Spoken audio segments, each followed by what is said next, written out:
Hello friends, आप सभी का स्वागत है मेरे यूट्यूब चैनल टेक्निकल ब्लॉग में। मैं आपको आज गीजर को ओपन करेंगे और इसको जानेंगे कि इसमें स्पेयर पार्ट कौन कौन से यूज होते हैं और किस तरह से इसमें असेंबली होते हैं और किस तरह से इसकी इलेक्ट्रिकल और मैकेनिकल पार्ट्स की सारी जानकारी आपको देंगे। तो हमारे वीडियो को लाइक करना और चैनल पे नए हैं तो चैनल को सब्सक्राइब करना। तो आइए हम देखते हैं एक गीजर को खोलते हैं और इसमें जानते हैं कि प्रॉब्लम है और कैसे सही करना है और कौन सी वायरिंग का है। तो आज की वीडियो इसी पे है और चलते हैं गीजर को ओपन करते हैं। तो दोस्तों, ये शक्ति कंपनी का गीजर है। गीजर किसी भी कंपनी का हो सकता है। तो ये 25 लीटर का गीजर है। तो इस गीजर में यहाँ पे मैनुअल सर्किट डायग्राम बना भी होगा और कितने वाट का है वो मैं आपको दिखा देता हूँ। वाटेज लिखी होगी इसमें और 25 लीटर का इसमें दिखा रहा है। 2 किलोवाट का इसमें हीटर है और 230 वोल्टेज का है। तो इसमें इसकी पूरी जानकारी होती है जो मैनुअल है। और यहाँ पे आपको 2 पाइप दिख रही होगी, ये 2 पाइप है। तो ये पाइप में भी लिखा होता है, अगर लिखा ना भी हो तो आपको कैसे पहचानना है। तो ये जो इनलेट पाइप है होती है, जो प्रेशर वाल लगी कंट्रोलिंग के लिए लगी होती है इसमें। तो इसमें कोल्ड वाटर इनपुट वाटर है, ये इनलेट पानी है। तो और ये आउटपुट जिसमें पानी गर्म होकर ये बाहर निकल जाता है। तो हम इसको अभी ओपन करेंगे और आपको दिखाएंगे तो इसमें वायरिंग कैसे है और किस तरह से वायरिंग की जाती है। तो हम इसको ओपन करते हैं।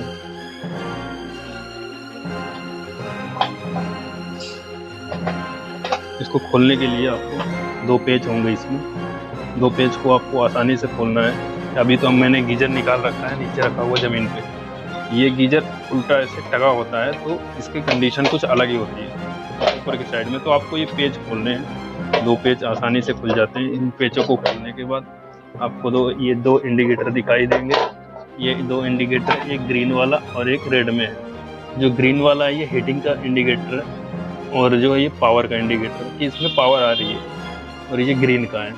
तो आपको ये भी देखना पड़ेगा। इसमें ये ओवरलोड स्विच लगी हुई है। ये ओवरलोड स्विच है जिसमें करंट ज़्यादा होने पे ऑटोमेटिक ये कट ऑफ हो जाएगा। इसके बाद आपको रीसेट करना पड़ेगा। तो ये ओवरलोड में काम आता है ये। और इधर साइड जो आपको दिखाई दे रहा होगा ये थर्मोस्टेट है जो ऑटो में सेलेक्टेड है। 65 इसमें टेम्परेचर है डिग्री सेल्सियस का। तो उसमें सेटिंग है, ऑटो में सेटिंग रहता है 65 टेम्परेचर है इसमें। तो इसमें ऑटो में सेटिंग रहता है, अपने आप ही कट ऑफ होता रहता है। अगर इससे ऊपर का टेम्परेचर जाएगा तो कट ऑफ कर देगा और सप्लाई को बंद कर देगा। इसका ये काम है। और इसका काम क्या है कि ओवरलोडिंग में ये काम आता है कि जैसे ओवरलोड हो गया तो इस पे ऑटोमेटिक ये कट ऑफ हो जाएगा। तो इसको निकालते हैं। और सप्लाई, इसकी बात करते हैं सप्लाई की। सप्लाई सबसे पहले इसमें सप्लाई यहाँ पे आती है। जो इनपुट वायर है इसकी सप्लाई सबसे पहले इसमें यहाँ पे सप्लाई आती है और इसके यहाँ पे इनपुट सप्लाई इसको यहाँ पे देना है। तो इनपुट सप्लाई यहाँ पे देने के बाद और इसका आउटपुट यहाँ से निकलेगा और इसमें से एक इंडिकेटर इसको करते हैं साइड में। तो जो उसका आउटपुट है इसके यहाँ पे ओवरलोड स्विच लग गया और यहाँ से जो आउटपुट निकलेगा तो इसमें एक इंडिकेटर में जाएगा जो पावर की ऑन दिखा रही है कि इसमें पावर आ रहा है। ये रेड वाला है, इसमें पावर का है। तो इसमें इसी से ही कनेक्टेड है और इसमें आ रहा है थर्मोस्टेट में। थर्मोस्टेट से ये आउट होके ये हमारे सीधे हीटर में चला जाएगा। तो आपको दिखा देता हूँ खोल के। तो ये हो गया ये इसका। और जो इसकी आउटपुट है, थर्मोस्टेट की आउटपुट है, ये सीधे हीटर में चली जाएगी। और हीटर से एक वायर इसमें से एक ग्रीन इंडिकेटर में चला गया और एक इसमें चला गया। ग्रीन का इंडिकेटर की वायर एक दूसरे हीटर के टर्मिनल में चली गई। ये दोनों हीटर के टर्मिनल है। ये हीटर है हमारा गीजर हीटर। तो ये इसमें चले गए और इसी से एक कॉमन यहाँ हो गया इसमें। तो ये दोनों कॉमन हो गए यहाँ से। और जो न्यूट्रल आती है, न्यूट्रल डायरेक्ट इसी में रहेगी गीजर में, हीटर में। तो ये हमारी इसकी वायरिंग कंप्लीट हो जाती है। और बात करते हैं इसकी टैंक की। टैंक खोलने के लिए आपको सबसे पहले इसकी रबड़ उतारनी पड़ेगी। रबड़ उतारने के लिए आपको ये पेच खोलने हैं। पेच अगर ना खुले तो इसको खिसका के हम कर सकते हैं, लेकिन पेच खोलना बहुत ज़रूरी है, नहीं तो ये रबड़ आपकी कट सकती है। और इसको कवर ओपन करने के लिए हमें पेज खोलना ही पड़ेगा। तो इस तरह से आप इसकी सर्विस और इसकी रिपेयरिंग कर सकते हैं। ये आपको मैंने बताया कि इसमें इलेक्ट्रिकल पार्ट्स और मैकेनिकल पार्ट्स की दोनों की इसमें जानकारी दे रहा हूँ। तो अभी मैंने इलेक्ट्रिकल पार्ट की जानकारी आपको दिया है कि वायरिंग किस तरह से और कहाँ पे कैसे कैसे वायरिंग करना है। अब मैं आपको बताऊंगा कि इस टैंक को खोल के, और टैंक को खोलने के बाद मैं आपको इसके अंदर की बातें बताऊंगा कि टैंक में क्या क्या है और कैसे कैसे इसमें कनेक्शन हो रहे हैं। तो हम इसको फटाफट इसके कवर को ओपन कर लेते हैं। कवर ओपन करने के बाद हमें ये पता चलेगा कि इसमें कहाँ पे टैंक लगा होता है और कैसे कैसे इसमें काम होता है।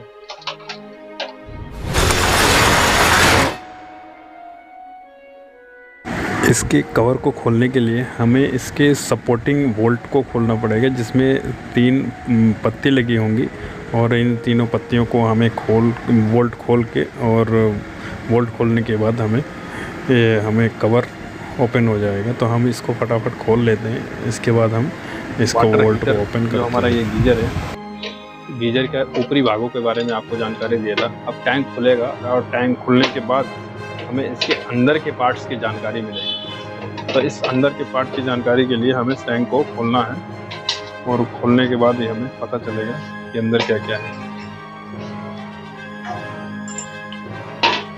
तो हमारा ये ऊपर का कवर ये खुल चुका है।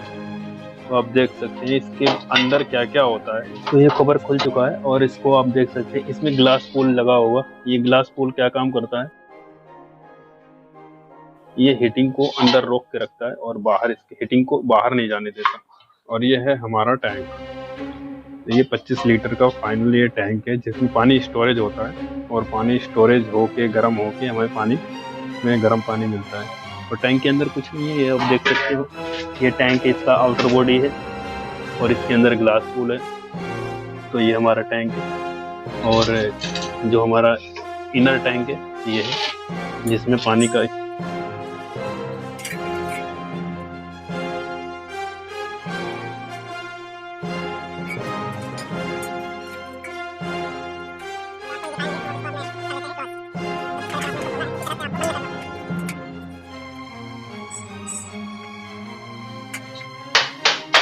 तो दोस्तों मैंने आपको दिखाया और आपको समझाया भी किस तरह से आपको गीजर खोलना है और किस तरह से आपको रिपेयर कराना है, और कौन कौन से पार्ट्स आपको ख़राब हो सकते हैं।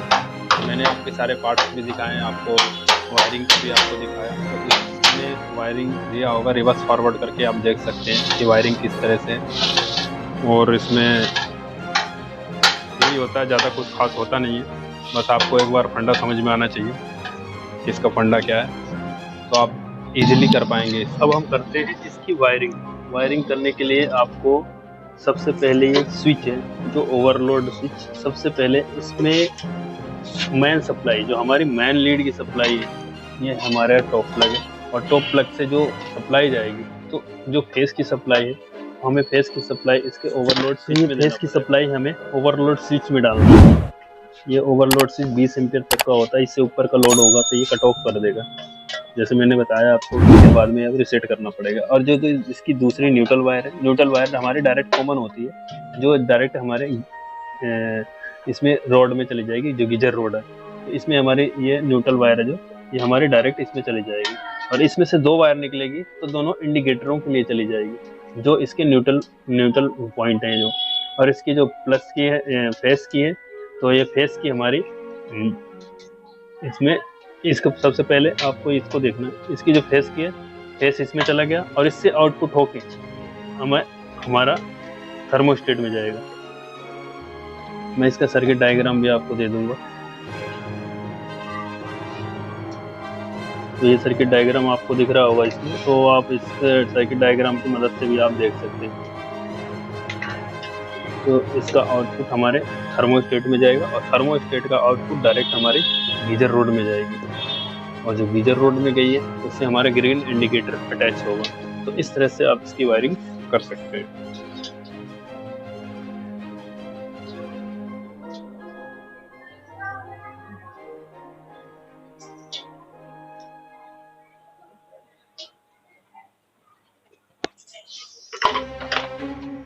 टेप की वायर इसमें गई, इसमें से थर्मोस्टेट में गई, थर्मोस्टेट से हमारे डायरेक्ट गीजर रोड, और ये वायरिंग हमारी हो जाती कंप्लीट।